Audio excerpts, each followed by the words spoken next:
Dr. Mahmut Ozgul, welcome in my podcast. Hi, how are you How, doing? yes, fine. How are you? I'm fine, I'm great. Thank you, Angie. Okay, perfect. I'm very happy that you accepted my invitation because people are very curious about you. You are very popular in the Netherlands. If you say so, you know a lot of Yes, things, you also see y- them. you are very popular. So I wanted to ask you a couple of questions. Well, we have a lot of questions for you because you have a lot of fans in the Netherlands. All right. And you're very popular here in the Netherlands because everybody knows you. People who are in the surgery world, people know you. Even the Dutch surgeons know who you are. That's great. Actually, not even that much people knows me in Turkey. Yeah, yeah, that's the fun thing about it. Yeah. So, Mahmut Ozgul, who is Dr. Mahmut Ozgul? Please introduce yourself. Yeah, let me just go through it really fast. I'm born and raised in Turkey, the capital, Ankara. Uh, I also studied medicine faculty in Ankara. And after I'm done with the faculty, I decided to go to plastic surgery. Actually, uh, in the first year of medical school, uh, there is a class, and they told that the purpose of medicine is to improve the quality of life. So Mhm. it's not like saving lives or like saving people from that life and death situation. It's just this improving the quality of life.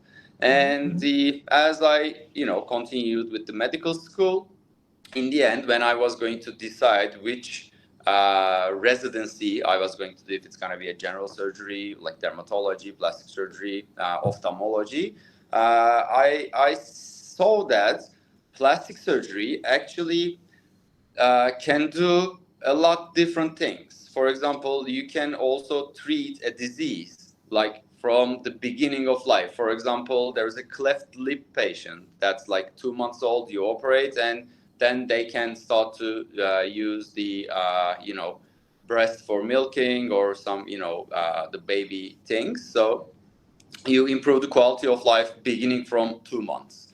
And then there are also some traumatic patients like hand injuries and like face traumas that you can restore what is traumatized, what is broken. So again, you can actually you don't increase the quality of life on those situations, but you try to pull the lower quality of life to how it was before the trauma. And then there is another whole industry and a big sector of aesthetics. On Mhm. that case, you are actually, as a plastic surgeon, improving the quality of life of a human being from how it was to a higher degree. The example is breast augmentation. The satisfaction rate is really high, and it's like a secondary sex character for women. When you put an implant to a girl that doesn't have any, that didn't have any breasts at all throughout her life, it just lifts her quality of life from neutral to higher, let's say. So it had a lot of options to go for, but the other specialties mostly treat diseases, so they try to recover the lost quality of life of a patient. Okay. Yeah. So that's why I chose to be a plastic surgeon. Then there's a really hard and demanding exam for it, also to get into the plastic surgery. Mhm. Uh, I just had the exam the first time I started in Istanbul to residency in 2.5 years. Some things went kind of wrong, and then I had to resign from there Yeah. because facility was not really enough to educate a plastic surgery resident. Then I get Okay. another exam, and then I get into another clinic, which is in Eskişehir. It's like in the middle of Istanbul and Ankara. Mhm. I studied there as a resident, worked and studied there in between 2012 and 2017.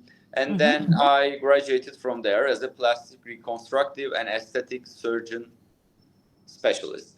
So then there is a governmental service we have to do in Turkey after government things like I've invested in these government hospitals and you had your education, so now it's time to give back. and then you work for. Then I worked for 2 years in Istanbul in a government hospital to complete my governmental service.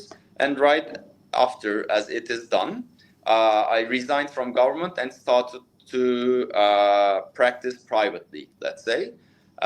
In that timeline, around like 2 years, I worked as a staff in a surgery center, not in a hospital. Yeah. And then afterwards, in that 2 years, with some that I believe that my patient referral was quite strong, so I just stopped with that hospital as a staff and opened up my own office in 2021 February. And since then, I'm practicing in my own private office. And recently, a month ago, we, as like 10 plastic surgery partners, we also opened our own surgery center. You see, it's like this one, Orion Surgery Center. And now I carried my practice from the office and rental hospital operating rooms to my own surgery center. Okay, very nice. So you've been actually you started from the bottom up and you're like doing very well, Dr. Mahmut Ozgul. Yeah, I'm more focused on what I do in terms of work and the output than the other things. Like, I have never advertised, I have never promoted a single post on Instagram, or I have never bartered with an influencer to promote me. I never did a discount in exchange for some promotions or like advertising.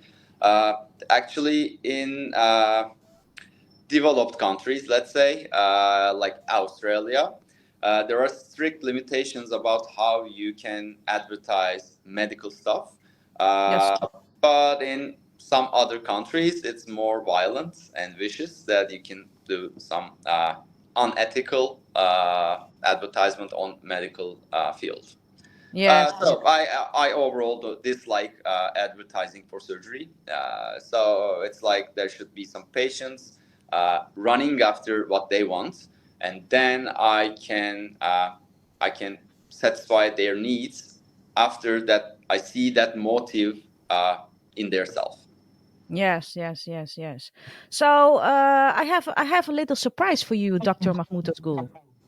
What's Because that? I've been because you've been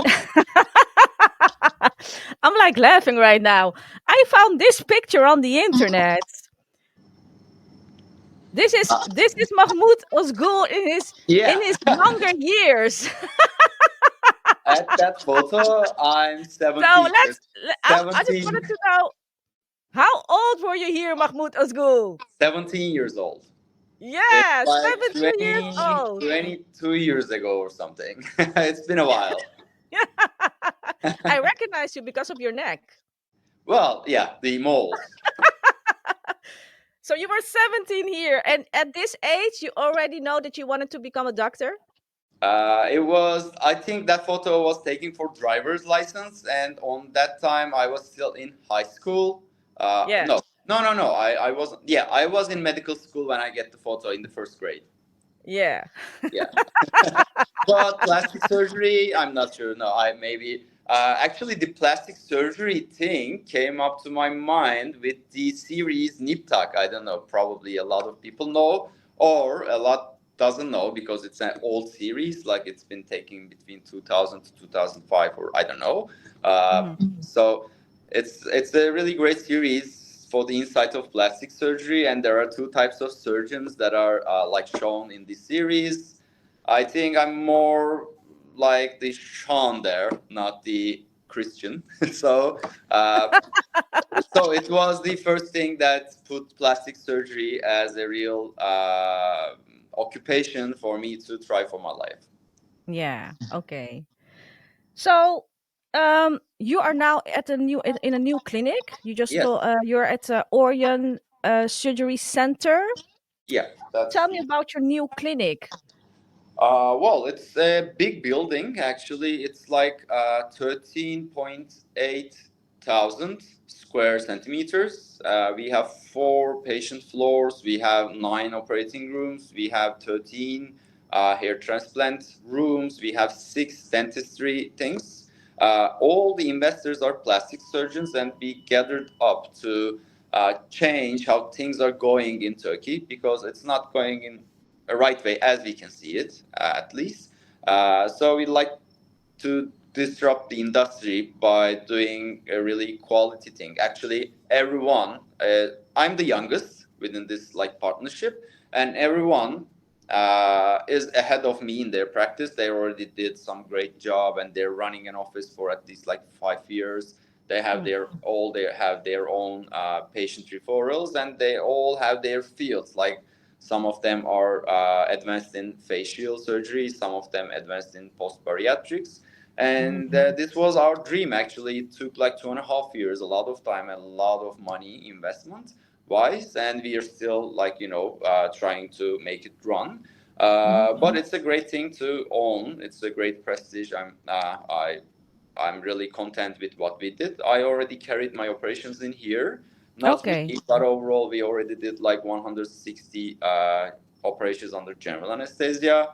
Everything is working smoothly. We have a lot of other projects, so maybe we are what we dreamed. We are only at maybe 3% or 4%. Okay. So dream can just begin after this clinic was open, and now we are trying to build up a lot solid places to work with, and everyone is doing something to make this really known. And our like our aim, our purpose is to make this both academic and data driven surgery center that's going to be an example globally. Everyone is plastic surgeons. We are accepting only plastic surgeons to the facility, so we will have a big data in a year, like maybe 1,000 cases for breast augmentation, 1,000 cases for lipo, and there will be a data. Maybe also we will change how we may, not we will, change how things are run globally. So it's maybe a Mayo clinic, kind of a clinic for plastic surgery. Okay, nice. Very nice. Very nice. Dr. Mahmut Ozgul, let's talk about plastic surgery. We would like to know, what surgeries do you offer? Uh, we're talking about me right now, not the Yes, surgery center. you, So, because so we I want Dr. actually, Mahmut Ozgul. Yes. I actually really like to get into facial aesthetics. When I just, graduated from the plastic surgery residency, and in that 2 years, while I'm doing governmental service, I did a lot of facial surgeries like brow lifts, upper eyelid blepharoplasty, lower eyelid blepharoplasty, mid facelifts, neck lifts, ptosis surgery like eyelid ptosis surgery. Within that 2 years, I was continuing with that, and I was planning to prevail in that field. But then I started to be a staff in a hospital, in a surgery center, and they kind of find an agency to put body contouring patients, and then I started doing body contouring. I Okay. watched and joined some kind of live surgery symposiums that are run by pioneers of this field of body contouring, like Alfredo Hoyos, Danny Del Vecchio, and some others, like 2019 Bogota Cutting Edge Symposium. And afterwards, I decided that it's like when you do facial surgeries, you talk about if it ended up beautiful or oh no, it doesn't look beautiful.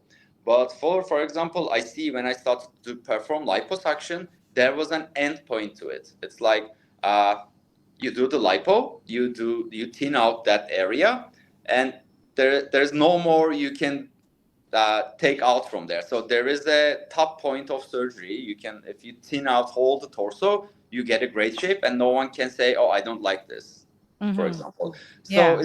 it's more objective in terms of results than subjective, like a rhinoplasty result. I don't know if you mean. Then I Yeah. started to redirect myself towards the Mhm. field of body contouring.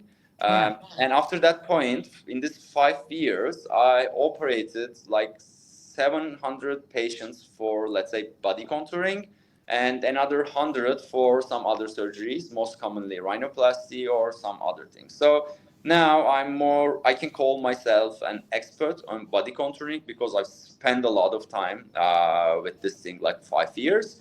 And actually, after that surgery center experience, I wanted to follow up patients more like consciously. So I just booked one case a day. Within these 5 years, I only do one operation a day. And this way, I was able to really follow up patients. I mean, Yeah. for real. So I was able to hear their complaints in the hotel, in the some other places. At when they returned, when they had a complication, I was instantly aware of that. So within these 5 years, I had a big vast experience on body contouring. So now I can call myself an expert on body contouring. And now I offer all these aesthetic surgeries. But my since I don't advertise, my patient referral is coming back for liposuction or Mhm. BBL or tummy tuck or arm lifts, breast lifts. So I'm more now more like limited in the body. So I say under the neck, it's mine. Yes, that's yes, okay. So people can book you for body contouring like liposuction, BBLs, tummy tuck, and facials also. Yes, of course. I'm doing like I did maybe like 6, 7 upper blepharoplasties. It's not that complicated. I just refuse patients. Actually, I don't refuse, but I direct them to the expert of the field who inquire for facelifts and neck lifts. Yeah. Why? Because it's like when I'm doing lipo, BBL, tummy tuck, it takes like 6 hours in the operating room, and with Yes. checkup of the patients and all other stuff, it takes around like 10 hours in 2 days, or like 12 hours in 2 days. So, and major facial surgeries, again, it's another major thing that you get to spend like 5 hours for a neck and facelift. And then you can do some, if you're gonna do a full face, the operations take around 7 to 8 hours. Mm. So when you do the same thing, you can set a team that is looking for what can be going wrong. But if you do 2, 3 major different things, then you actually need 2, 3 different teams that are knowing what they're Specialized. doing. So I Yeah. I redirect patients to uh, the expert of the field for face and neck lifts. But Okay. for brow lift, for upper blepharoplasty, lower blepharoplasty, facial fat injections, if the patient's request is that, and if it's going to be enough to satisfy your needs, I also accept them as my patients. Okay, so you're actually more a body contouring expert, and if people want to do, like, for example, a facelift or a neck lift, you will forward them to another doctor who Yes, specializes in it's face like and neck lift. what I wanted to make it clear for an upper blepharoplasty, you actually don't need an expert. It's just a basic, simple surgery that even Yes, I a know. plastic Yeah. surgery resident can do. So, but if there's something that needs expertise, then I direct it. And for facial surgeries, it's the facelift actually, like face and neck lifts. Yeah, yeah, yeah. So, doctor, let's talk about the surgery hours because you just mentioned if you do body contouring, it takes like 6, 7 hours, and Actually, I don't like to exceed 6 hours.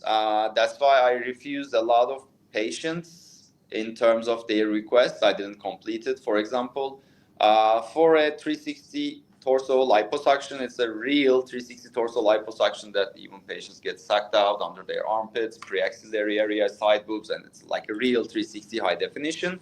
And then a tummy tuck and the BBL, it takes around 5.5 hours, 5.5 hours, and yeah. then you make patients wear the things and wake her up. It takes like 6 hours. If Okay, I add let me another, ask you a question. Let me ask you a question because I know that my followers want to ask these questions. How come surgeons in Holland they say that they only can do, like in Holland it's only allowed to do surgery for maximum of 3 hours? How can how why is it, what's the difference between liposuction from the Netherlands and Turkey? Because it takes more hours in Turkey, it takes more hours in other countries. I mean, I always base my decisions on real science, okay? Because even in the scientific field, there is like pseudo-scientific or sponsored scientific papers and all that kind of stuff. So I don't know, and I don't want to be contradicting to my colleagues that are performing in Netherlands, because there might be some regulatory bodies that limits your surgery time in a surgery center, but not in a hospital. And Yeah. for example, if that surgeon brings you to a hospital, then the costs may increase significantly. Then they should add up to it. And there is a competitor like us in Turkey, which they need to compete, but not in the same rules, kind of a thing. So they may need to do it in the, I really don't know, I'm just guessing. They may Yeah. need to do it in a surgery center, and the regulatory body, if they limit for 3 hours in surgery center, maybe that's the cause. I don't know, I'm just guessing. But from the scientific view, uh, when you put people in general anesthesia, you do a muscle relaxant that relaxes all the muscles, okay? And these muscles are also in there, in the like vessels and everywhere. And if the total operating time surpasses 2 hours, then there starts to be a significant increase in the risk of, for example, deep vein thrombosis. And that significant increase is not like 3 times, 4 times more, but like 5% increase is considered significant, because if you think that I did like 1,000 cases in 5 years, if I perform 20 more years, it's going to be 5,000 cases, and 5% is a significant number of people. So, after 2 hours, the risk of deep vein thrombosis is present. Okay, as you exceed 6 hours, then there becomes additional risks, like lungs can get complicated. They can collapse, they can have a lot of secretion, and they may not work properly because the muscle tone is not there, and your lungs is ventilated with a machine for more than 8, 9 hours. Then as you cut the medicines, it may not come back instantly. Mm. So now the exceeding 6 hours increases the risk of lung complications due to anesthesia. It increases deep vein thrombosis more than 5% if you exceed 6 hours. And between 2 to 6 hours, you're at, let's say, I'm not giving real numbers. If it's 5%, if you exceed 6 hours, it's 20%. So it Mm. increases parabolically. It's not like a steady increase. And also, it increases the patient's tissues exposed on operating room air, although there are like technological things with the climate of the operating rooms. Still, it also increases the risk of soft tissue infections. So what I limit my surgeries as 6 hours. I don't exceed it. That, and I want to do a complete surgery for the patient because they pay for it. I don't like to keep lipo short. I don't like to keep tummy tuck short. So I can just do it complete in 4 hours and then go to breast, do a fast breast thing, and then make the patient go out at 6 hours. I like to do everything at once and for all, so patient doesn't call me back for the same thing. All right, Yeah, that's and true. that's why I don't combine breasts into my body contouring if the body contouring is a big surgery. But for example, I'm not going to do a tummy tuck. Let's say 360 lipo, BBL, and breast surgery can be done all at once. It takes like 6 hours or 5 hours or 4.5 hours, depending on the what we're going to do at the breasts. Or I can also do a 360 lipo, tummy tuck, and breast augmentation, because Hmm. breast augmentation just takes around 1 hour. And if the lipo will I'm planning to do is going to end up somewhere around like 4.5, 5 hours, I can add breast. So I exceed like maybe 6.5 hours in total. But I don't plan to do an 8 hour operation in the operating room. I never plan to do an 8 hour operation in the operating room. Okay. And you do the surgeries all by yourself, Dr. Mahmoud? Surgeries cannot be done by a single person. We have a complete team of operating room. But if you ask if I'm doing the surgery, like cutting, liposuctioning, and like, putting stitches and that kind of stuff, yes, I do all by myself. But I have a, for example, operating room assistant working with me for 5 years. And he's really a capable young man. And so let's say if you let someone, he can do it because he learned. Like a surgery But assistant. He's a I don't, surgery I don't. assistant. Yeah, surgery assistant. If they really want to know what's going on, and if they work on the same with the same doctor for 5 years, they really have for the rhinoplasty, let's say, technically what to do during a surgery. But like they can never know how to talk to patients, how to. There are a lot other things, but like in terms of technically. I think he can do everything, but I don't let him do anything because also I need some assistant to do some other things. So I it also understand has because to be. that's something that I try to explain also my followers that it's very common that some surgeons have a surgery assistant in the operating room, also assisting in the surgery, maybe helping with the stitches, maybe helping with the instruments. I try to explain my followers about that, but I have to give you a nice compliment because I always tell my followers that I find that your belly buttons, your tummy tuck belly buttons are very nice, doctor. It's Your actually belly buttons are very natural. And because what, how come you make the belly buttons that nice in compared uh, to other surgeons? What's your technique about it? Because I will tell explain me that that. it's not a secret. I don't like to keep anything secret. Anyone likes to know or learn anything from me, which is maybe 20 residents or specialists came to my operating room, and I try to tell everyone that I know. Uh, First, I want to tell something. You are, as a aftercare provider, not you and all of you in the Netherlands, are Mhm. actually a confirmation of what has been done because you're getting a lot of patients and you're touching them and you're dealing with them. So even you're aspirating seromas, maybe you see a soft tissue infection and warm patients, stop the massage, send them to the doctor. So actually, you have a data of surgeons who is doing what. So and I never send my patients to a single aftercare unit, so that if I fail without knowing, they would let me know. You know what I mean? So if I'm doing a good thing, then there won't be any aftercare unit that is talking bad about me. Then it's my confirmation of myself, like a feedback to me. And so it's like if there is consistency in the results when you touch the skin, if you always pinch that thin waist in your hands, the same person is doing this thing. You can know that, all right? I So recognize your work.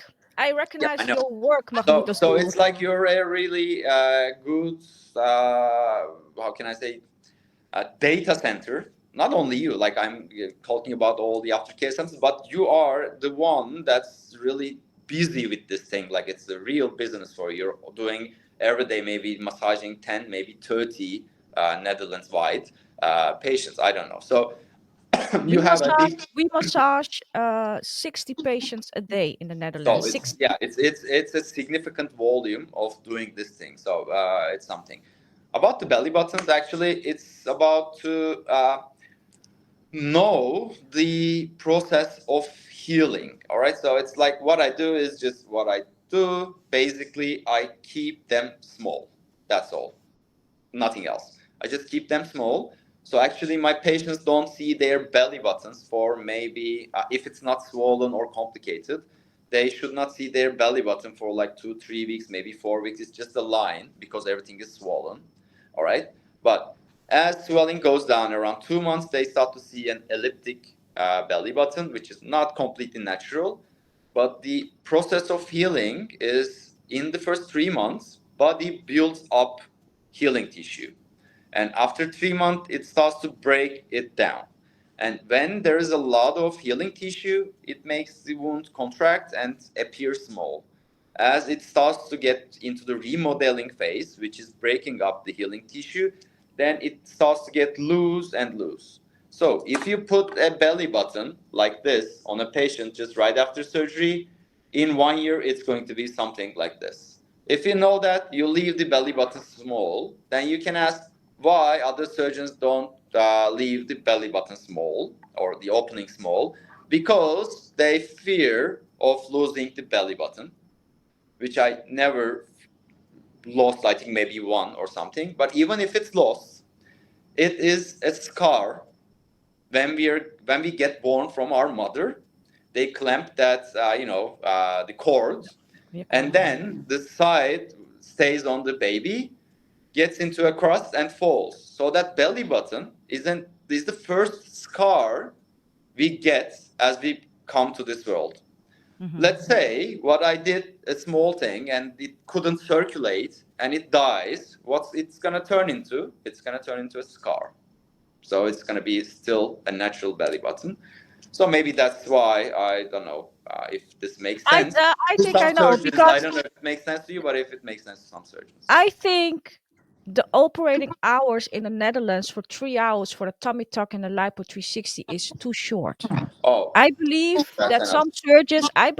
some surgeons, they do the belly button very fast, and they don't, because I really, that's the compliment for you. I really like your belly buttons. Your belly I buttons are like, I I can know say there I are don't. a couple of surgeons, because I see so many patients on my table, and there are a couple of surgeons in Turkey who are good in belly buttons, and you are one of them. Because you cannot see, it's like very natural. You don't see the stitches around it. It's like, Yeah. it's very delicate. It's very nice, and that's very a compliment. I That's can why. say I don't spend too much time doing the belly button. It's not. It's just like you just follow some principles of opening a small opening and keeping the belly button as small as possible without fat around it, so it doesn't strangulate. That's all I do. I don't spend too many hours. Oh, I need to stitch this. I don't do it like that No. because it's a scar. You don't need to be too neat with it. It's just a scar, Ja. actually. Goed, daar kunnen heel veel artsen van leren. Oké. What does that mean? I don't speak Dutch. I'm saying that a lot of surgeons can learn from you. Yeah, I Can I- hope so. I will Are you also. open? Okay, listen. Are you open to have surgeons in your operating room to see Yeah, how I you just do the said belly button so they can learn from you? I just said it's been like 5 years. As far as I remember, at least like 20 surgeons, maybe 12, 15 of them from Turkey. The rest from, they come for a congress, then they text me if we can come. I say, yeah, sure, they come.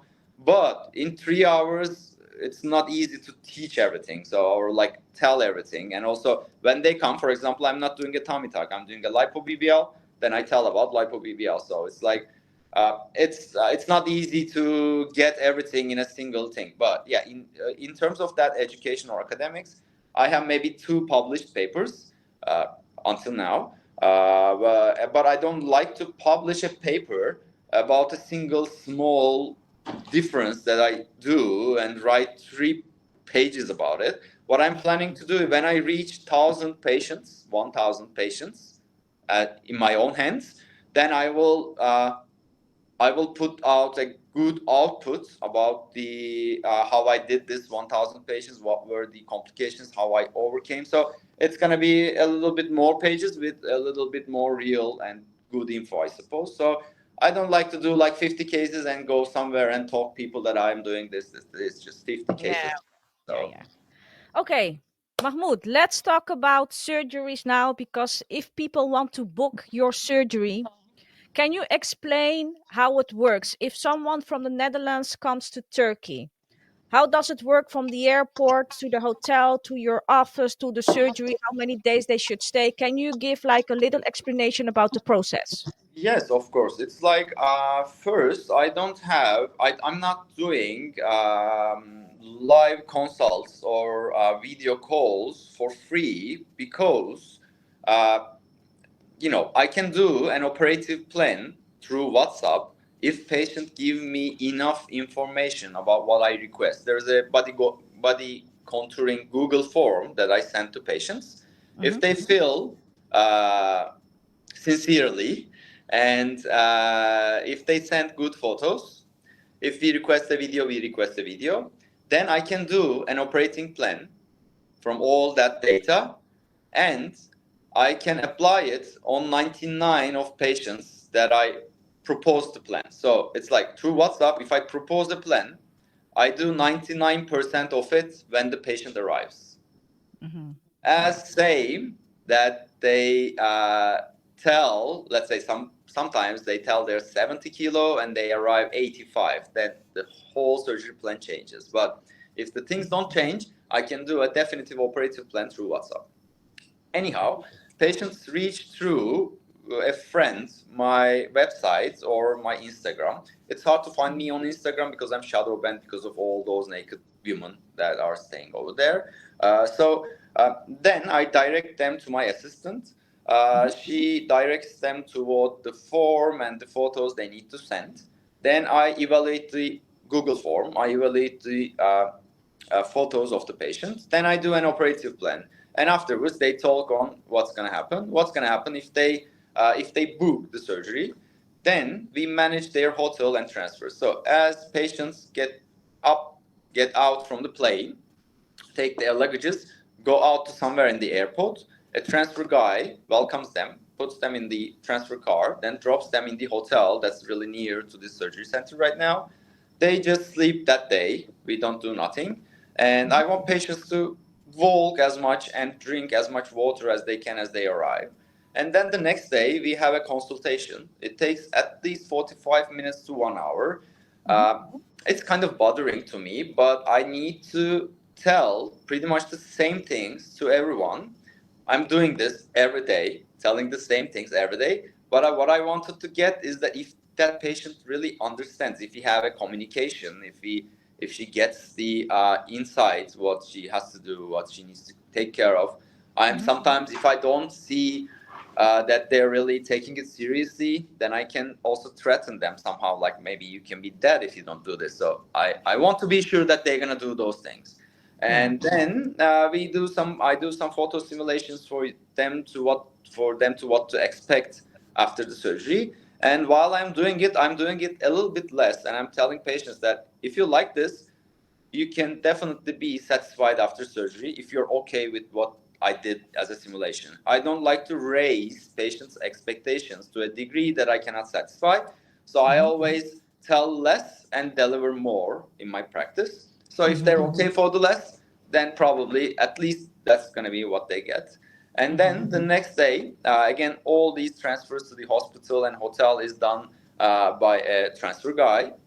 And then the next day, the operation day, I again see them on their room and tell them if they have any questions about the consent forms that we gave them the day before.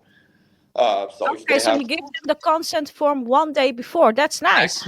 Actually, when we changed it for a year, we are sending the consent forms to patients that book the surgery, and we print them out and give the same things to them for them to read again. And one day before, and then on the operating day, I tell them, while you're reading, if you're not clear with anything, please underline, because the other day, on the surgery day, I'm gonna see them in their room and do the operating planning. It takes like maybe 20 minutes. So they will have some other time to ask about last questions, because after the surgery is done, there's no need to ask about questions because it's already been done. So I want to answer all the questions patients have in their mind before the surgery, so that they can go in without any thoughts of suspicions or concerns.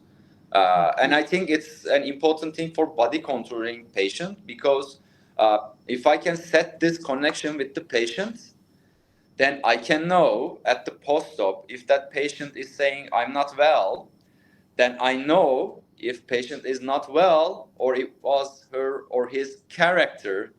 You know what I mean? So it's then I can be in connected with the patient as while he's here. Also, maybe I know that she wouldn't drink that much, so we before we go and check in the hotel, we say maybe drink like 2 glasses of water and then let's talk again, that kind of a thing.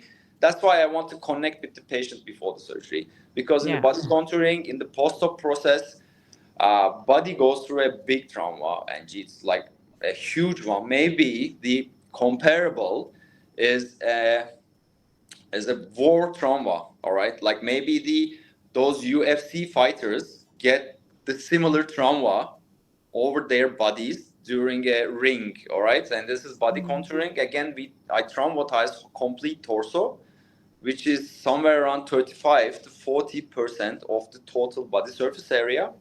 So in the post-op process, some symptoms may be masked, some symptoms may be missed. All right, so it doesn't go like a rhinoplasty. It doesn't go like a breast job. Body contouring is a major surgery that patients lose if you do a high definition lipo. Patients lose 20 to 40% of their total blood in 2 days. All right, so it's really a major thing, and still they do really well with it. It's our body, how it's built. It's really resistant to big traumas and that kind of stuff. We are really, fine organisms in terms of. I'm talking about the mammals, not animals, like the mammals. So, it's really a big trauma, and patients. I like patients that needs to take it seriously. Yeah. Şey, Okay, doctor. So after the surgery, how many nights do they stay in the hospital, in the clinic? Depending on how patients are doing, even for lipo or lipo tummy tuck. For tummy tuck, I like to keep patients 2 days in the hospital. The reason is within these 2 days, nurses help patients to get up from the bed, get into the bed, and move, and how they manage the drains and all other stuff. So they learn how they're going to do it in the hotel by their friend or relative. So because in the first day after the tummy tuck lipo, it's a bigger surgery than a 360 lipo. You also cut and pull some things and repair the muscles and stuff. So they in the first day they don't understand what's going on, so they cannot be conscious yet. So the next day they know what they are doing, how they are doing, what's painful, how to get into. So they learn. Then safely they can go back to the hotel. And also at the day of discharge, we always do a blood count, and I see the result that is over 8 hemoglobin. I know even if I discharge patients, she will be oozing or he will be oozing and continue to lose blood, but it's not as much as in the first 24 hours. And we still follow up patients in their rooms with their vital signs like pulse, the blood pressure and oxygen saturation, kind of vital signs. And if they bleed further, we are aware that about the pulse gets higher, like 120, and it never goes down. Then we can bring patients back here and treat what it's needed to. So for tummy tucks, they stay 2 days. For lipo BBL, they stay 1 day, but sometimes, again, like blood drops too much, let's say from 15 to 8 the next day, then I want to I want to observe patient in the hospital still for another 24 hours in case of we need a fast intervention about giving blood and that kind of stuff. Because sometimes minutes can be really important for the recovery. If you intervene within the minutes, patient doesn't feel anything even. But if you just lay it for 10 minutes, then they can faint, kind of a thing. So then sometimes, rarely, maybe 5% of lipo BBL patients stay 2 nights in the hospital. 95% I discharge on the next day of surgery. And I'm following up throughout the world. There are some surgery centers that are operating in the morning and sending at the night. I don't like to do that. I like to follow up patients 24 hours.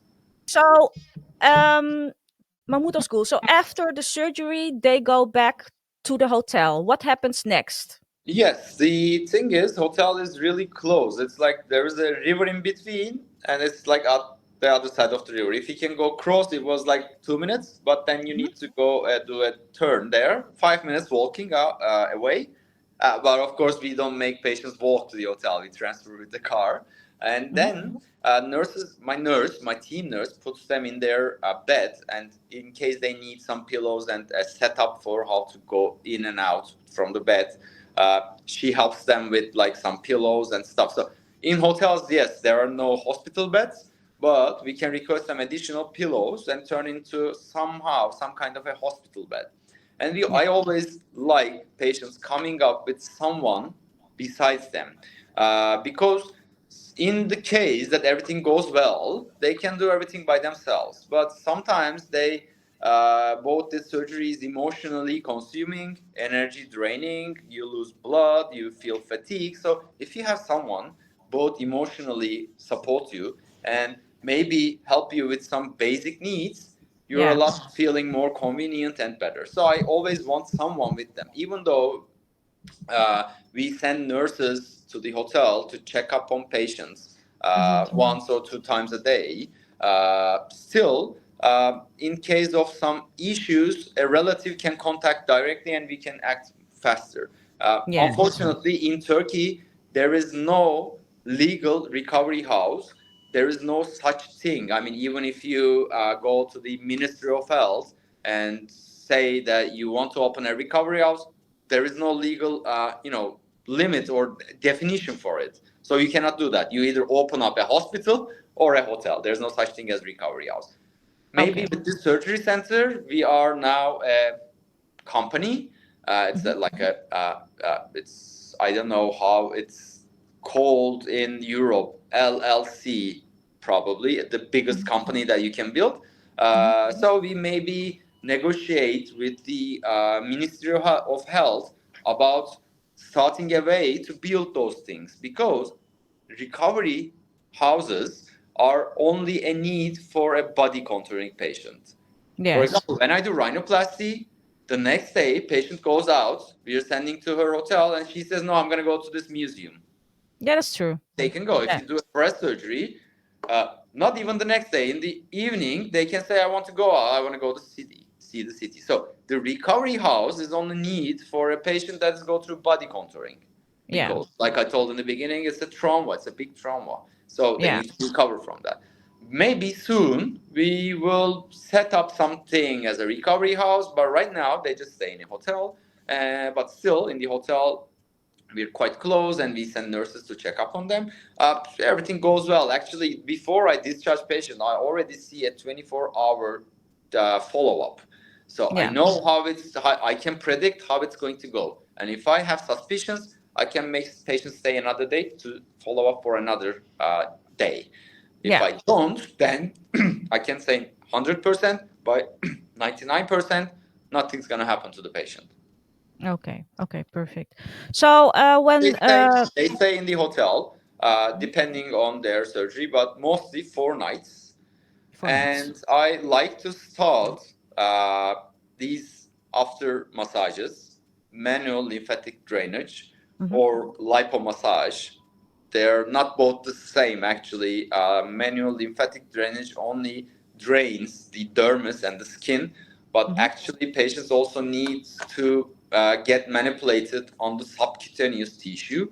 So it's not a complete manual lymphatic drainage, also maybe some kind of deep tissue massaging to smooth out and even out the fluid that is staying under their skin.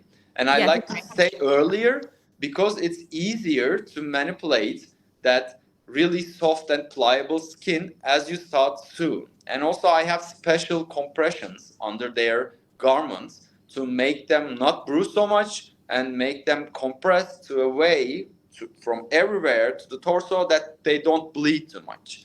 Yeah. And then we start massages and the aftercare right after the surgery. For tummy tuck, I do the first massage before I discharge patients.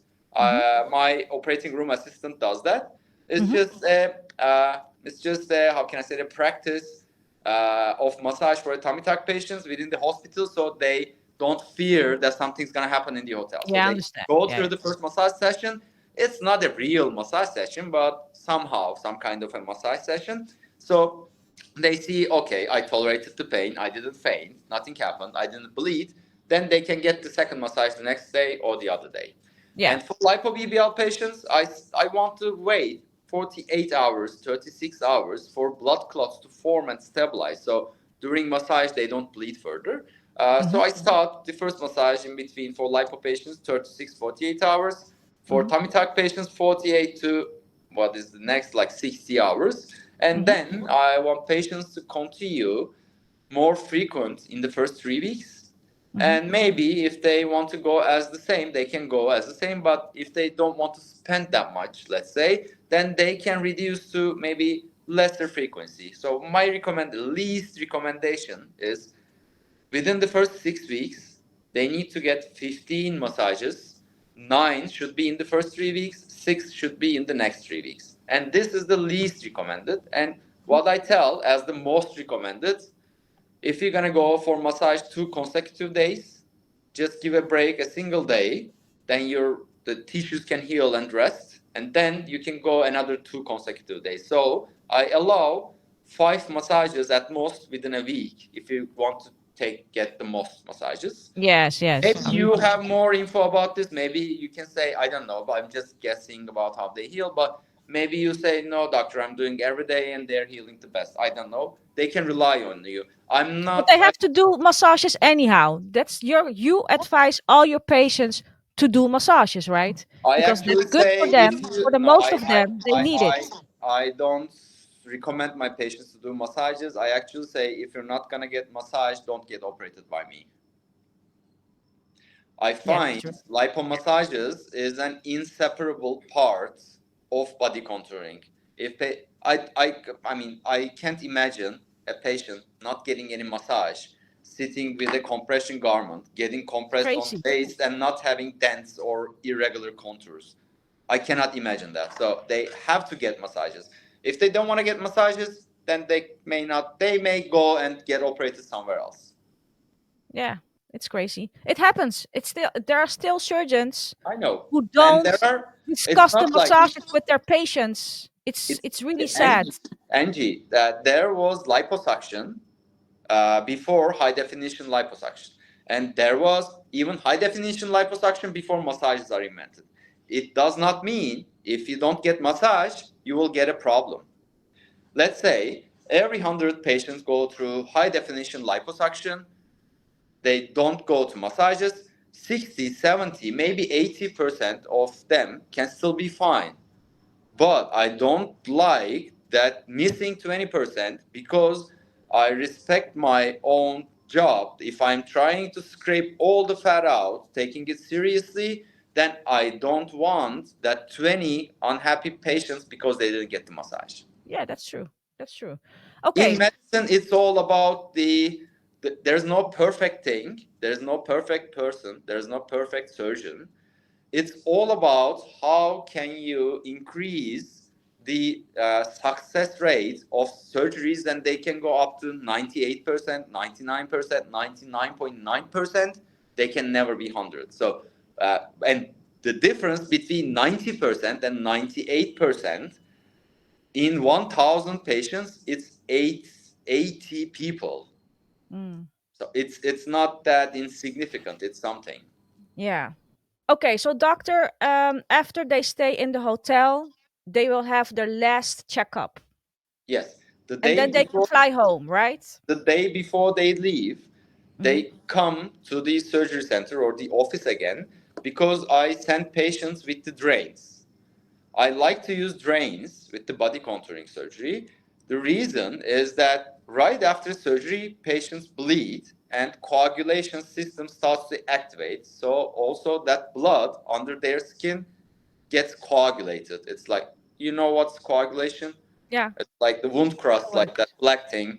When it Yeah. dries, you see it on here as a crust, Yeah. but underneath the skin, it's like a jelly, like blood Yeah. It's thing. like jelly. Yeah. Yeah, I don't like those blood clots, those free fat tissues that are gonna die, and those oil. It's like when you traumatize the fat tissue, also there are some oil, free oil. So in the drain tube, patients can see oil segments like olive oil. They can Mhm. see tissues, they can see blood clots. That's the purpose of the drains. I want to take those debris, we call them debris, out so body doesn't get inflamed to get rid of them. Because if they stay under skin, body will try to get rid of them with the immune system cells, and it will create inflammation, longer inflammation. So patients will get late results, and maybe there might be some uneven areas of more inflamed. If the blood clot, you have a blood clot here but don't have there, then you can have some difference in between. So why I use drains, I can follow, I can take those debris out from patient's body within 3 days, and after 3 days they don't bleed further. The drain color turns quite light red, so it's more serum. The fluid is just like water, so body can absorb easily with the lymphatic system. And I also can follow up the drains if patient is stopping bleeding or they continue bleeding, because at third day, if the drain color is still dark red, then I again check another blood count if it's like really dropping and dropping. So it's a monitor for the patient, and it's a thing that promotes healing actually in a faster way. So I like to use drains. The day before they leave, I take the drains out and do my last recommendations about how they need to follow up with soft tissue infections, how they need to follow up with their diet, how they need to do in the first week, third week. I tell them. I like to get photos at 3 weeks and 6 weeks, so I can also evaluate the aftercare they get. Maybe they need something, because not everyone comes to the aftercare clinics like you have experience, or maybe you open up a new center that with a not an experienced massage. Doesn't matter, you're following that up, but still there might be some girl just decides to go to the massage and doesn't have experience, and my patient may decide to go her. Then I don't want to I don't try to I don't know that word, but I don't want to talk bad to her. I just want my patients to get a good care, so I can recommend them. Maybe you can ask your masseurs to find a board for you, kind of a thing. So those kind of additions I can do to the recovery aftercare. So I like to get photos at 3 and 6 weeks. That's really important, because after 6 weeks, I don't know what masseurs can do, because everything heals and sticks to each other. Maybe in terms of fibrosis you can help, but about the shaping, there's nothing much to do. So if they have a permanent dent or a thing, it needs to release surgically. And so you cannot release sticky tissues. With surgery, we need to cut them to release. So from the outside, with hands, it's really hard to, de-stick them. Then at 3 months, I also want to see a photo, because 3 months is an important mark for fat survival. If you don't, whatever you lose within the first 3 months from the fat injection part is 90% of what you will lose within a year. So at 3 months, I say this to my patients, at 3 months, go in front of a mirror, stand, take a photo, get on a scale, weigh yourself, take a photo. If you don't put on weight, and if you don't get pregnant, that shape will be with you forever throughout your life. 10% changes may happen. So that shape you see, not the quality of skin, not the quality of IDF lines or anything. I'm not talking about them, but the shape you have will be with you forever throughout your life if you keep a steady weight and don't get pregnant. Yeah.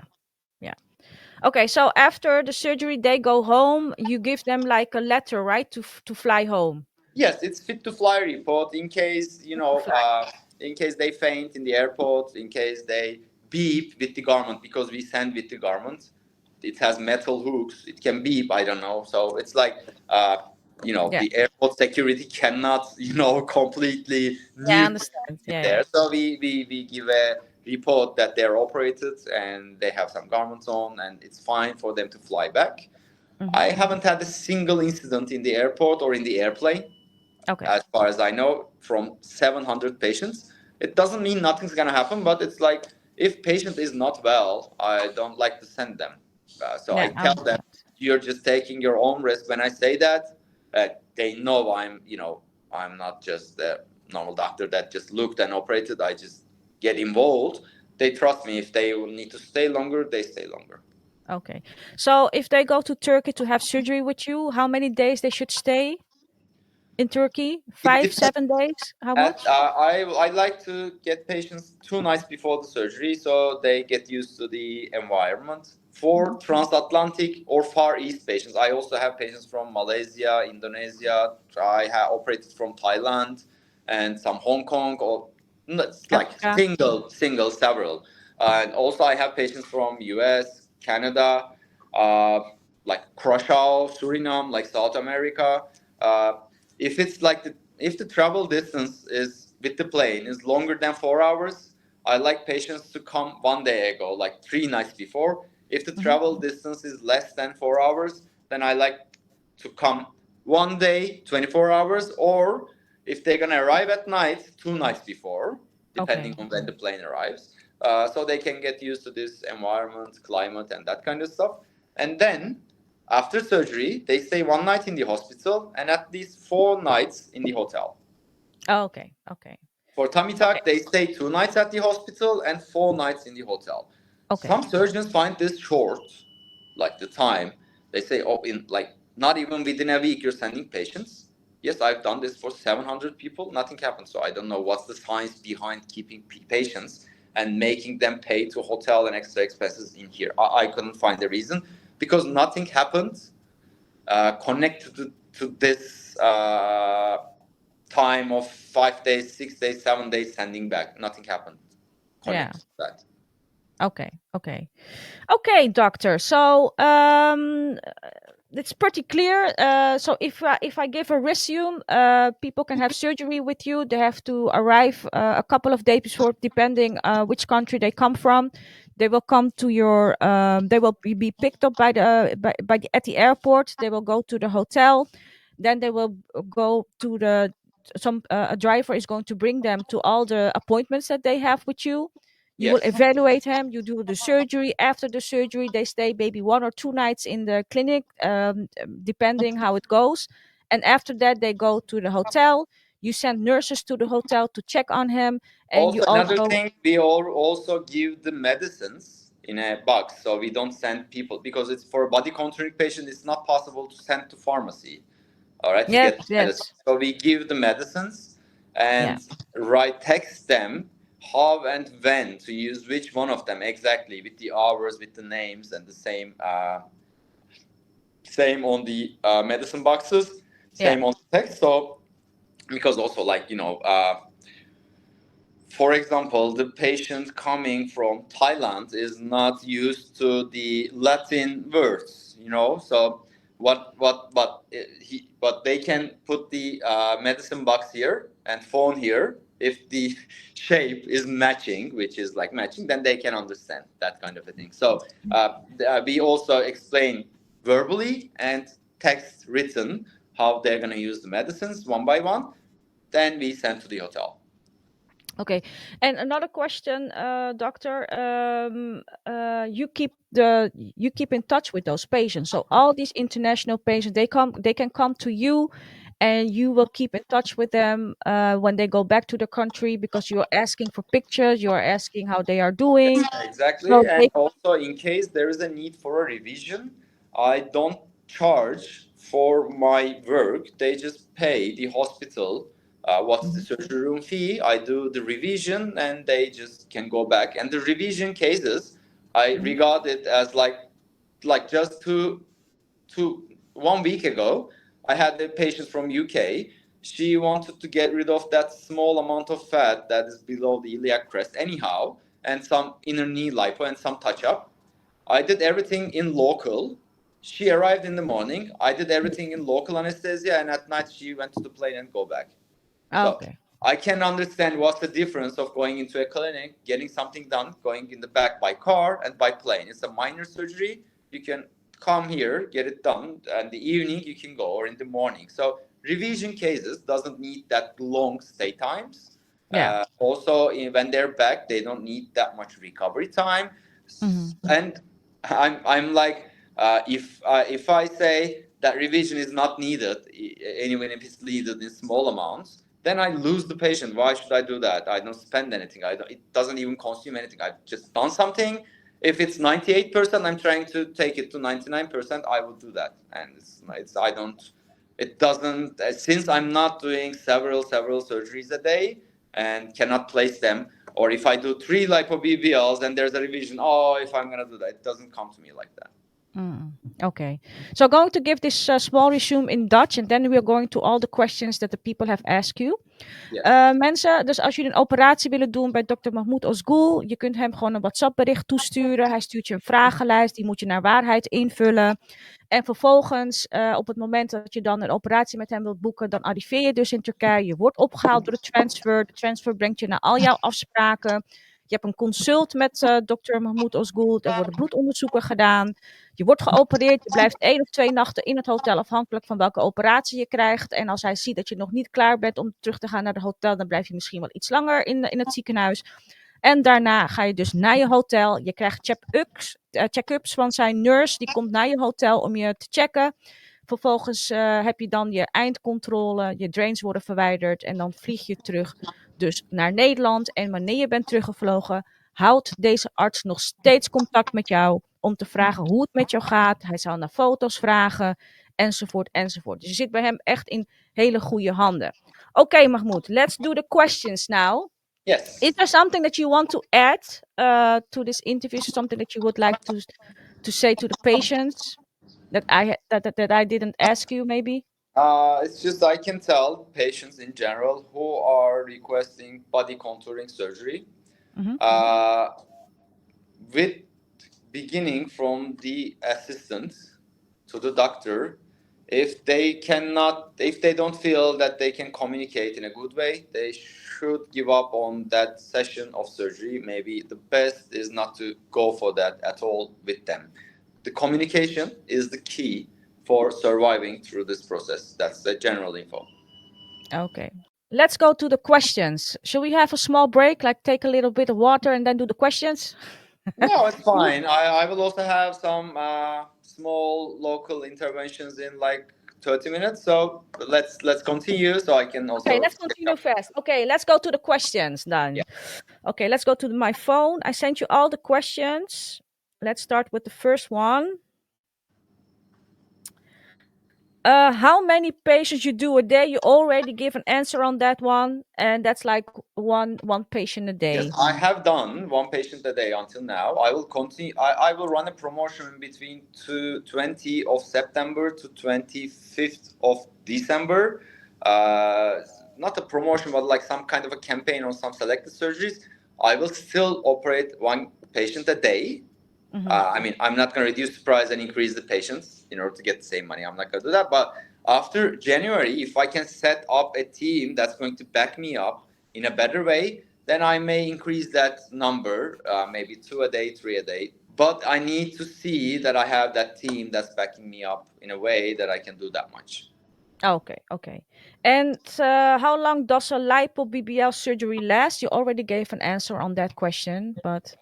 Actually, I did not. It takes 3.5 hours for 360 torso lipo and BBL. And let me say, it cannot take less than 2.5 hours. It's like trying to exceed the speed of light. Okay. It cannot take less than 2.5 hours. It's not possible. Okay. So there's another question that people are asking. When are you coming to the Netherlands for consultations? Well, hopefully next year. Hopefully next year. We need to organize that. 2025. 2025. That's good to hear. So people keep in touch with Dr. Mahmut Ozgul. He will announce when he will come to the Netherlands for consultations next year. Someone asked, how long after labor, how long after pregnancy can you do a surgery? I mean, right after the pregnancy, if you need to do some dental things, the next day you can do it. Okay, but I think she means like body contouring or body tummy tuck. contouring. We want body to settle, okay, and it takes at least 6 months for patient. If she put excess weight, she loses it, or the hormonal change settle. If they continue with breast milking, as they stop breast milking and they want to have breast surgery, they need to wait at least 3 months after their last breastfeeding session. In the general rule of thumb, we can say 6 months after the pregnancy, patients can be evaluated as a body contouring patient. Let's say I delivered today, tomorrow I inquired to a surgeon. A surgeon cannot even do an operating plan. Okay. Should not Okay. do an operating plan. So after 6 months, patients can be planned for operation to a body contouring surgery. Okay. After 6 months. Someone asked about the drains. You already Yeah, answered that I think I question. explained that. Yeah. Yes. And someone is asking, I want to know if it's worth it to fill the dents of the buttocks with BBL. No, that dents are not because there are less volume on those areas. They are because it's the structure of soft tissue that ligaments hold strongly to those areas of skin. So they pull. That's why you have the dent. The treatment of those dents are ligament release and fat injection on the point of you release the ligament so it doesn't stick again. It's a different thing. If you get a BBL, you will have deeper and more appearing dents. And if you aim to get them less, then you should not get a BBL. Okay. You should not get a BBL. Okay. Yes, it's like I mean, I can explain my patients when they arrive with some drawings and stuff, but it's going to be hard. It's the structure of the soft tissue. The skin does not stay where it is because it's pulled by the air, because it's held by some ligaments that attach them to the muscle fascia. And if those ligaments are tight, as the fat tissue grows, the areas that hold strongly, they don't let skin to expand, and the other areas expand, then you have that dent. So you need to get it released so the skin can go up, and then you need to feel so the ligament doesn't stick back. There are Okay. some other devices like Aveli and Selfina, kind of. These are like, I'm not promoting or anything. I don't like to use devices at all. They are, I can do this ligament release and fat injection in the operating room. So I don't need those devices. Those are more manufactured for people to do it in the office-based setting. You know, Yes. you just arrive here and we do the cell light treatments and you go away. So you don't get operated. That's Okay. that's convenient to use for that, but in the operating room, I don't find any point of using them while I have a lot more cutting and strong instruments and that I can use because patient is sleeping. Okay. Okay. Can a man also have diastase? Yes, that's it's a mechanical thing, all right, and also it may come from the birds. It's just a ligament that connects two muscle bellies in the midline. For example, some weightlifters, if they let me say squat too much without a garment, the intra-abdominal pressure increases too much, and Mhm. they can tear apart their muscles in the midline. Then they end up with a diastasis. I cannot share photos, but I repaired 3 patients with diastasis. The bad thing about men is that that repair may not hold on because the other reason is having visceral fat, like a beer belly, Yeah. and if they didn't lose that and get the repair, then it doesn't hold. The stitches doesn't hold that strong. It's the tissue that sticks to each other. And if there's too much distension, in the first movement of getting up, it can be torn apart. So men doesn't have that much success as women have. As woman. Okay, that's nice to know. So if a man have diastasis, you can do the muscle repair, Yes, but I do it's the a muscle it's a repair, but like let me say, I did 3 of them. One of them recurred in a small spot. mm, So the whole diastasis is not, but on one spot it gets recurred. Like again, there's a small like thing trying to bulge. okay. In 360 women, I didn't have a single one recurring, for example. Okay, okay. I mean, not that I How know, maybe long? someone recurred, but they didn't get back to me. I cannot know that. Okay, okay, okay. Next question. How long does a BBL effect last? Forever. Forever. Okay. It's a surgery. If you're going to a surgery for something, it has to be permanent. That's why we do surgeries. Yeah, yeah. And it also depends how a woman take care of herself because if she loses a lot of weight, Yeah, but it's like if she puts a lot of weight, Yeah, So that's it's true. like, I mean, I'm not considering weight changes. I am thinking about the ideal patient that will stay on the same weight. Then the BBL effect that she achieved at 3 months will be with her throughout her life, 90%. Okay. Right? So it's a permanent thing. Okay. What's your opinion about the reverse tummy tuck? And can you correct scars and fibrosis by doing a tummy tuck? To a degree, I can say. The reverse tummy tuck, I think it's going to be something more commonly performed within the 2 years. I just did a QA 1 week ago, and I think I explained that in that area. That also same applies to the facial surgeries, but I'm not going to complicate the explanation. But when we do a tummy tuck, it directly addresses the lower belly skin excess, that the skin excess that is here, okay? And when we pull this, people think the upper belly also gets tightened. Yes, it gets tightened to a degree, but when you pull it from here, you can tighten it more steadily, and then when patients sit, it doesn't fall. But with a regular tummy tuck, if patients sit, it falls again after 1-2 years. So the tissue, if you pull or push it from somewhere near, has the most effect the proximity. If it's distant, it doesn't affect that much. So actually, with the tummy tucks, the results we see at the upper belly is more due to liposuctioning. At the lower belly, tightening effect is a lot more than the upper belly. So what we do is when we pull the upper belly skin tight, if those fibrotic areas were because of skin looseness, then it goes away. But with the reverse tummy tuck, we don't do dissection. Like with the normal tummy tuck, you like, I'm gonna show, like you cut through here and then elevate the skin flap to here until here. Then you repair the muscle from inside, then you pull and sew. All right? Yeah. With the reverse tummy tuck, it's just cutting and stitching. That's all. You cannot do more dissection, then the circulation may become impaired because main blood supply comes from here at the belly part. And if the patient has already gone through a tummy tuck, we cut some other perforators, vessels. So at the upper belly, it's not like a normal tummy tuck. It's the reverse tummy tuck. It's a little bit different. The scars, I never join at the midline. I hate scars that cannot be hidden.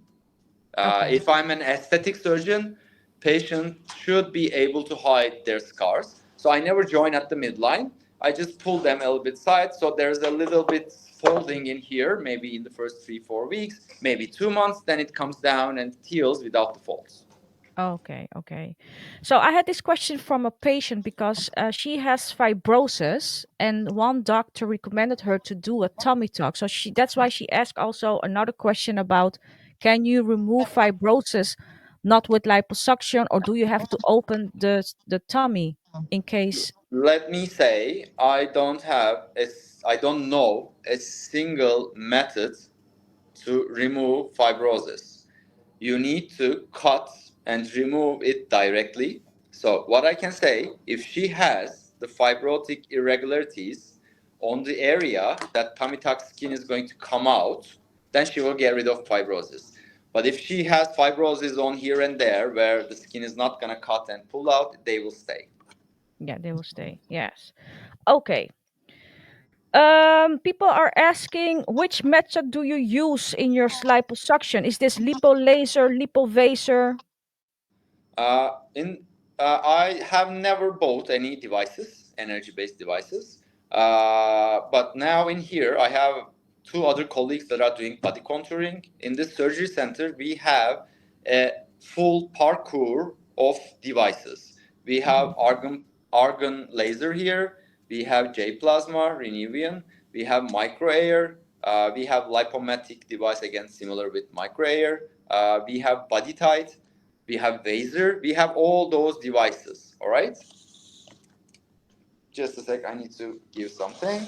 And so, if I indicate, I don't like patients to request J plasma from me, because if they're gonna come to me, they need to come for me, not for the J plasma, because J plasma is everywhere, all right?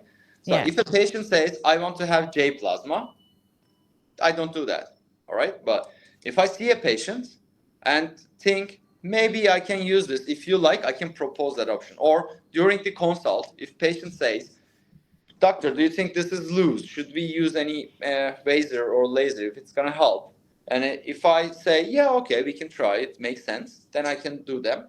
But still, I'm not planning, although I have all the devices by my side in the operating room, I'm still not planning to apply them regularly. Why? Because, like I told, this high definition lipo is quite the traumatic surgery. And all those devices, how they act is they add some degree of heat to the skin, under skin tissues, so they contract. I don't like to add another heat trauma to an already traumatic surgery continuously. So there has to be some selected patients that can get benefit from them, and maybe that's only 10%. And I still think cutting and tightening things are working in a lot natural way than using devices, because when devices apply heat, there's more contraction, there's more fibrosis all the time. Okay. So actually for your surgeries you don't use you will look at the patient what they need, but you like to work with the normal liposuction or It's a lipo technique that there's a what's the US name of the technique that you like to use on your safe surgeries? safe liposuction. But when you say safe liposuction, people think that I am safely performing liposuction. No, it's not. It's a technique. It's an acronym. Separation, aspiration, fat equalization is the technique, and it's done by basket cannulas. So instead of laser ultrasound, I use mechanical, normal, my hand to do that, to separate the tissues. Then I do the aspiration, and afterwards, if there are irregularities, I again go with a basket cannula to even out those uneven areas by spreading the fat, the residual fat that's staying on the skin. I used laser on 220 patients as I started in that surgery center. As patients come for second round, it was a mess inside. The cannula was not even moving. All right. Because there's a scars, yeah. There is too much scars. Although Yeah. there was no contour irregularities, because I was also spending a lot of time with fat equalization, even though I was using phaser. Still, I did fat equalization. So there was no contour irregularities. But when I go for the second round, I couldn't even suck the fat out because it's like, and I was kind of getting crippled, disabled because my shoulders are getting bad. So I thought like why I'm making my own job harder for me and making this traumatic surgery more traumatic for the patient. So I just stayed away from devices. And I don't know, maybe I'll just use them on some selected cases, some selected areas, because I have them nearby, that's all. Okay. Because I had a patient asking that her surgeon decided to use traditional lipo and not lipophaser during a tummy tuck surgery. So let me again clear something out. When you say traditional, all right, it doesn't sound nice. That's the thing, right? But I don't know what you phaser, meant by it. Wazer, all right, it sounds, and laser, wow, plasma. Okay, so it's Okay. not as it is told. What they do is they are doing liposuction. If you do liposuction inefficiently, adding device is help nothing, all right?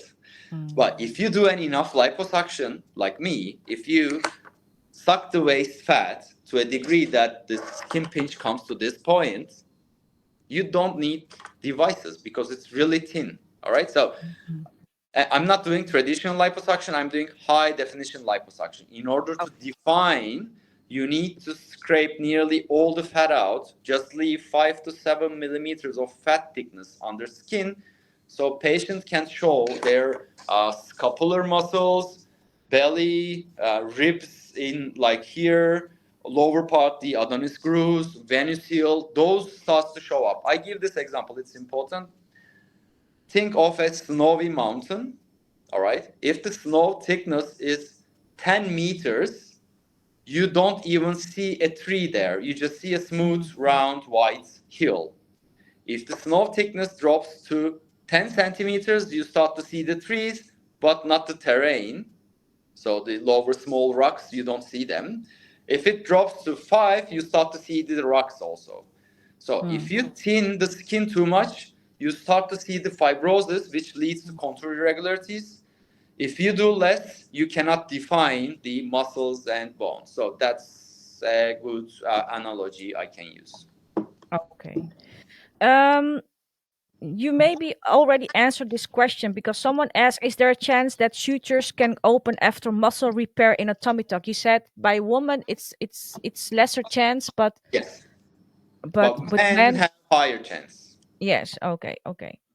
And this can happen, right? If you have, like, for example, another baby, if you have a pregnancy again after a tummy tuck, stuff like that, Uh, right?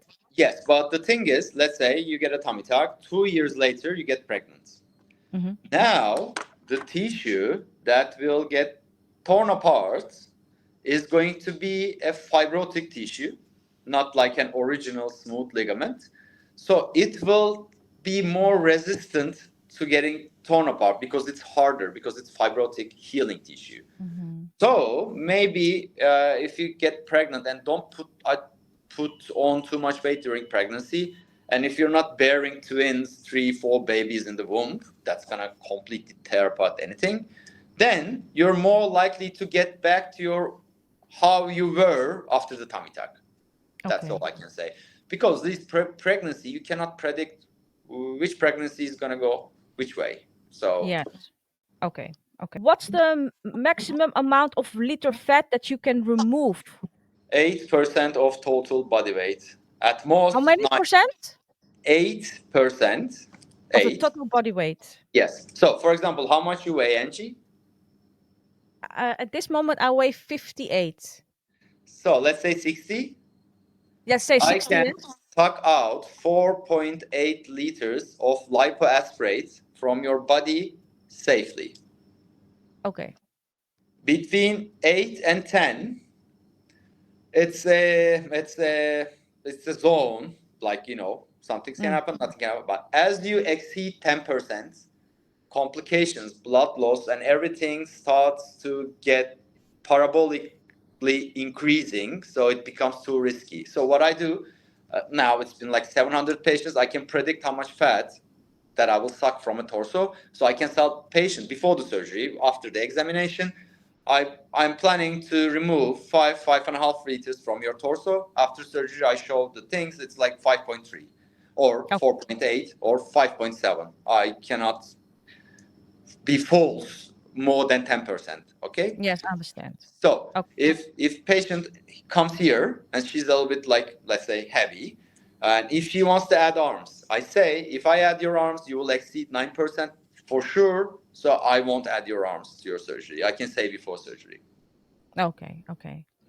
Um, Someone asked, when can you tan or laser after tummy tuck surgery? It's about the inflammation, and Yeah. the lasers apply some, how can I say, energy, like light energy, like sun. Actually, it's more Mhm. focused. Uh, I don't recommend patients to go out under the sun for 3 months, definitely. Better 6 months. And when they go out, they should use a high protective sunscreen. Okay. I'm talking this for the operated areas. So for a tummy tuck, Yeah. if you're going to get lasers over your tummy, you should wait at least 6 months. Otherwise, you can get pigments, or you can lose pigments with lasers on the operation side. But Mhm. if you get a tummy tuck and you're gonna get, lasers for armpit, you can get it right after the tummy tuck. That's also Yeah. fine. As long as not the surgery area, then it's If the okay. area is bruised, if the area is discolored, or, like, looks patchy, it's still healing. If you expose it under sun, if you put lasers or any kind of direct light over it, it can go more pigment. Okay. If you leave it on your own, it will lose its pigment and fade and be normal. But if you put lights that's like UV, like sun lasers, then it can go pigmented. So, and it may become permanent. So I don't advise to go under sun before 6 months for my patients. Okay. Okay. Um, there's a last question. A person asked, can you have a BBL if you have fillers in the buttocks and hips? Uh, no, I don't do that. There might be people doing that. I just do that once. because patient just, while I was planning, she told like I had like fillers, and I said, do you know what's there? And anyway, then I did the surgery, and she gets infected. All right. It is the single complication that I had in my hands with 700 BBLs. I've done 700 fat injection for 2 bumps, 2 buttocks, 2 pieces of buttocks, 700 each, 600 each, 800 each, 900 each. As much I was able to put 1.5 liters to 1.5 liters to 1. From 700 patients, I had a single issue with the patient who had fillers. The rest didn't have a single complication, that the fat injected part. All right, there didn't happen a fat necrosis because I'm doing EVL expansion. I'm injecting with some technique, and it's like I didn't have infection because I'm opening up a new cannula to inject. I always put the fat on a closed system. It never gets exposed to the air. So I didn't have an infection. I didn't have a fat necrosis. In 700 patients, only one gets infected, and she has a filler in the bum. Okay. So I do not do fat injection on an area that has been filled with the fillers. And it On doesn't matter face, what kind of filler it doesn't matter what kind doesn't of matter. filler it is. Doesn't matter why, because in the face it's different, Angie. In the face, if you like fillers, they open up a sterile single cc syringe and inject it directly, okay? And then throw this away. And this costs, let's say you go to the cheapest clinic. How much does it cost in Netherlands for a cc of cheekbone filler in Netherlands? Cheekbone Just say filler, something. Say it's like something. between maybe 200 and 400 euros, depending on which So now clinic. I open up a face clinic in next to you, and I say I will get 50 euros per 1 cc for face filling, okay? I just said during BBL, I inject 600, 700, 800 cc's. It makes up 2 rounds of lipo BBLs if you try to do it with fillers, with a single cc sterile. So how they can do filler for the bum, because they have to inject 200 cc's, 100 at least. So 100 single syringe would cost 10,000 euros if you do the same filler that you do at the face to the bum. Yes. What they do, they take the filler in bulk. I'm talking about hyaluronic acid filler. Okay? Yeah. Because the others are out of question. In Turkey, they prohibited the license, selling, and application of those polyvinyl kind of acrylic fillers. All right? Yes. Acrylic fillers is out of question. It's some kind of a homicide. All right? It's like if you're injecting acrylic fillers into a patient, you are doing definitely harm to them. So they're out of question. I'm talking about hyaluronic acid fillers now. They are, if you buy them as a single syringe sterile, it's too costly. So they buy in bulk. There are also like a sterile, let's say 500 cc of filler here. Yeah. Okay? Now a patient comes. I say I will use 200 cc's, 300 cc's. We negotiate, we do. I open the cap, take like 300 cc's and close the cap. Am I going to throw that 200 cc's away? Now it's contaminated. All right? Because you opened and closed it. And then you inject it. Okay, in the first patient, maybe if she comes to me for I'm also guessing that the injector is completely working sterile. All right, because also while injecting, there can be a break in the technique. Yeah. That patient may survive from a fat injection, but I can never know where, how, and who did this filler. So I don't do fat injection for the butt if they have filler, definitely. Okay, because that can give complications. That will probably lead to infection. That's why. Yes, that will lead to infection. So Okay. it's like, let me say, for liposuction, soft tissue infection incidence, how often we see is like 3%. Every 100 patients, 3 of them can get infected. If there's a filler in the bum, probably infection rates are somewhere around 10 to 30%, which is not acceptable for any kind of medical intervention. Okay, this is very good to know because if there if are if if the infection rate for liposuction was 10%, no one was going for liposuctioning. yeah. Well, this is good to know because there are there are women who are putting fillers in their buttocks. If they will never request a BBL, they can do whatever they want with their body. If I mean, even I will be more specific. If they're not going to request a BBL from me, they can do whatever they like with their bodies. But if Yes, they can someday request a BBL from me, if they had fillers, I won't do that. Regardless of money, they can just throw with a big ship money here. I wouldn't still do that. okay, so I will translate this even in Dutch. Mensen, jullie moeten oppassen met hyaluronzuur spuiten in de billen. Als je dat doet en je wilt in de toekomst een operatie doen, een BBL doen, dan kan het gevaar geven op de operatie voor infecties.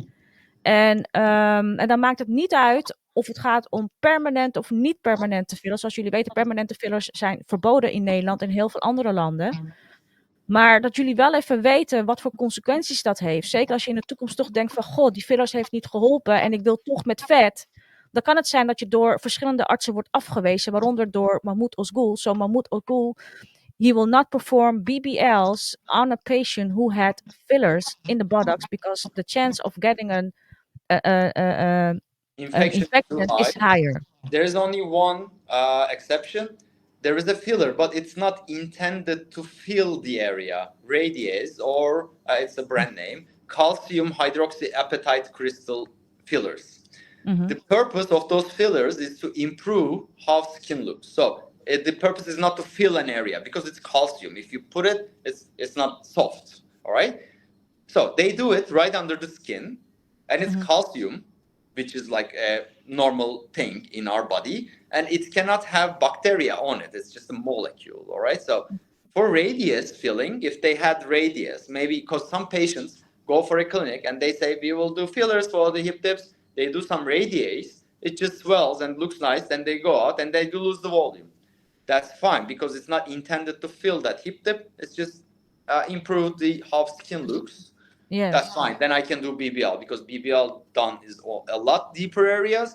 And even if I come superficial and touch that filler, it's just some, I don't know what's that called, but you put to the walls before you paint them. It's like calcium, it's just Yeah.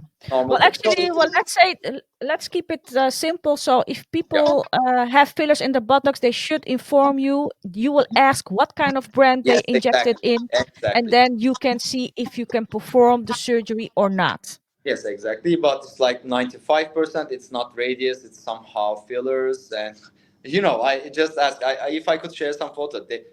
Some patient sent me a photo of the filler she got injected, and the box of the filler, it's like it had a shiny lip and some strawberries and apples.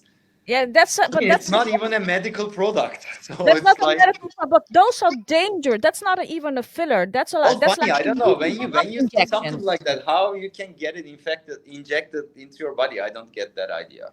No, that's not a normal filler. That's like a crazy illegal Yeah, I know. It's like, kerosene, oil, Vaseline. you know, It's crazy. Angie, Okay.